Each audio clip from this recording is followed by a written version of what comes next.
దేవుని నామాన్ని పొందనాలండి.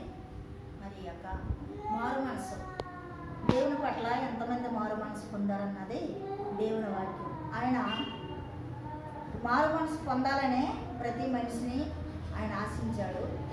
అలాంటి మారు మనసు ఎవరు పొందారంటే జక్కయ్య తన యొక్క అన్యాయపు రాబడి నుండి మరి అది పాపం అని తెలుసుకొని మారు మనసు పొంది మరి ఆయన గృహానికి మరి యేసుప్రభు వారిని ఆహ్వానించినప్పుడు ఆయన గృహానికి రక్షణ వచ్చిందని తలంచాడు, మార్పు చెందాడు.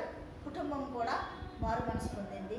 అలాగే పాపపు స్త్రీ కూడా తను చేసినవన్నీ కూడా పాపమని ఒప్పుకుని యేసయ్య పాదాలు తన కన్నీరుతో కడిగి మరి తన పాపాన్ని ఒప్పుకొని మరి యొక్క పాపపు స్త్రీ కూడా మారు మనసు పొందింది. మరి నువ్వు నేను కూడా నశించిన దాన్ని వెతక రక్షించడానికి ఆయన మనిషి కుమారులుగా లోకానికి వచ్చాడు కాబట్టి మనము కూడా మారు మనసు పొందాలని పాత రోత జీవితాలన్నీ కూడా ఆయన రక్తంలో కడుగుకొని ఆయన కొరకే మనము జీవించాలని ఆయన కోరుతున్నాడు.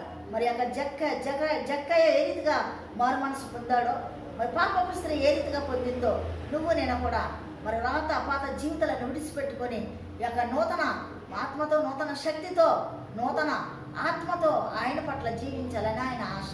ఆమేన్.